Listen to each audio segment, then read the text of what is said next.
Halo semuanya, saya Felicia Grace dari kelompok 1 TPB 32. Hari ini, saya dan teman-teman saya akan menjelaskan tentang cyberbullying. Sebelumnya, perkenalkan anggota kelompok kami. Yang pertama, ada saya sendiri, Felicia Grace, dengan NIM 125350048. Saya dari Prodi Teknologi Pangan. Perkenalkan, nama saya Muhammad Ghazatil Akbar dengan NIM 125330008 dari Prodi Teknologi Industri Pertanian. Lalu perkenalkan ada Nabila Farah Arifah dengan NIM 125500016 dari Prodi Rekayasa Kosmetik. Latar belakang masalah. Di era digital sekarang, hampir semua usia aktif di sosial media, seperti Instagram, TikTok, WhatsApp, dan lainnya. Meski memudahkan komunikasi, media sosial juga memicu masalah serius seperti cyberbullying. Survei UNICEF di tahun 2020 menunjukkan bahwa di Indonesia terdapat 45% korban cyberbullying, dengan anak laki-laki lebih banyak. Cyberbullying berdampak parah, bisa menyebabkan stres, depresi, atau bahkan bunuh diri. Sayangnya, banyak yang menganggap komentar kasar itu biasa, padahal itu bentuk pelecehan daring. Penting banget untuk sadar dan bijak memakai media sosial supaya bisa mencegah dan menghentikan cyberbullying ini. Sebelum lanjut, teman-teman tahu nggak sih apa itu cyberbullying?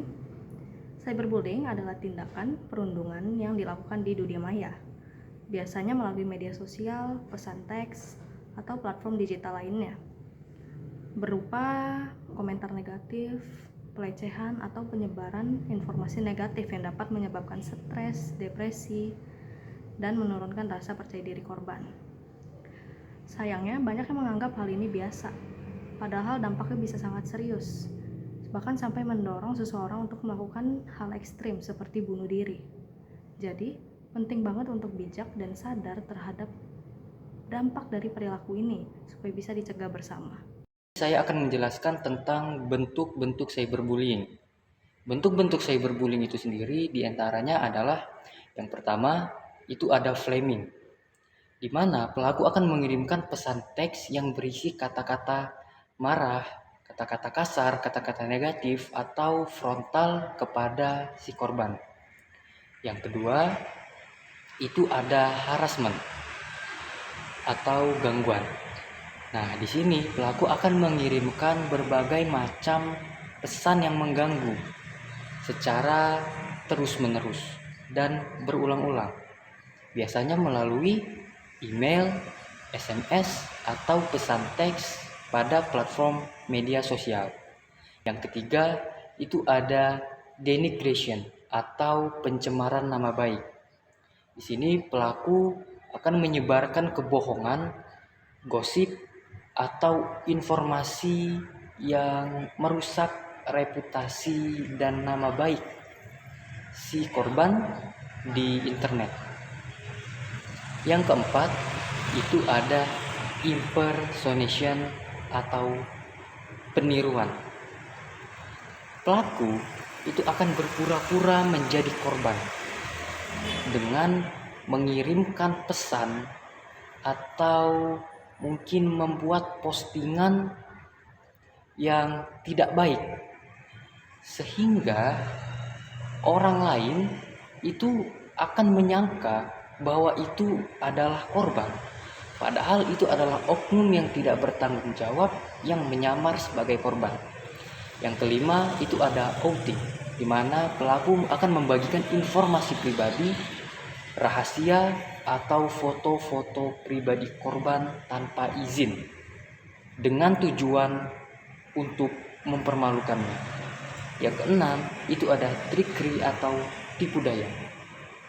Di sini pelaku biasanya akan membujuk korban secara tipu daya untuk mendapatkan informasi pribadi atau foto, video, atau mungkin juga video korban, yang kemudian itu semua akan digunakan si pelaku untuk mempermalukan atau bahkan hingga meneror si korban. Yang ketujuh, itu ada exclusion atau pengucilan. Ini biasanya pelaku akan mengucilkan atau menghina seseorang yang menjadi targetnya dari suatu kelompok secara online. Kasus seperti ini biasanya sering terjadi di dalam game online. Yang kedelapan, itu ada cyber stalking, di mana pelaku akan mengirimkan pesan berbahaya secara berulang-ulang dengan disertai ancaman. Tujuannya adalah untuk menakut-nakuti atau hingga melakukan pemerasan terhadap korban. Yang kesembilan, itu ada trolling. Yang kesembilan, itu ada trolling, di mana pelaku akan mengirim komentar atau membuat konten yang bersifat provokatif atau menyinggung orang lain. Tujuannya adalah tidak lain tidak bukan untuk memicu reaksi emosional dari orang lain. Yang ke-10, itu ada penyebaran hoax atau kebohongan. Di sini pelaku biasanya itu mengirimkan informasi palsu atau berita bohong tentang seseorang yang menjadi targetnya. Tujuannya adalah untuk merusak nama baiknya dan untuk mempermalukannya. Yang ke-11 adalah penyebaran konten tidak senonoh. Di sini pelaku biasanya menyebarkan foto, video, atau konten eksplisit lainnya tanpa persetujuan dari korban. Tujuannya juga untuk mempermalukan si korban. Jadi, itulah tadi bentuk-bentuk dari cyberbullying yang dapat saya jelaskan. Selanjutnya ada tata cara mencegah cyberbullying. Yang pertama ada berpikir sebelum posting atau komentar agar tidak menyakiti orang lain. Sebelum memposting atau mengomentari sesuatu di media sosial, pastikan Anda mempertimbangkan dampak kata-kata Anda terhadap orang lain. Jangan memposting atau mengomentari sesuatu yang dapat menyakiti atau merendahkan orang lain. Berpikirlah sebelum bertindak dan pastikan kata-kata Anda sopan dan tidak menyinggung. Yang kedua, ada melaporkan atau blokir akun yang melakukan bullying. Jika Anda menemukan akun yang melakukan bullying, laporkan akun tersebut kepada pihak media sosial atau penyedia layanan. Anda juga dapat memblokir akun tersebut agar tidak dapat menghubungi Anda lagi. Yang ketiga, menjaga privasi dan tidak membagikan informasi pribadi secara sembarangan. Jangan membagikan informasi pribadi Anda secara sembarangan di media sosial. Pastikan Anda hanya membagikan informasi yang aman dan tidak dapat digunakan untuk menyakiti Anda. Menjaga privasi, Anda dapat membantu mencegah bullying dan melindungi diri Anda dari serangan cyber. 4.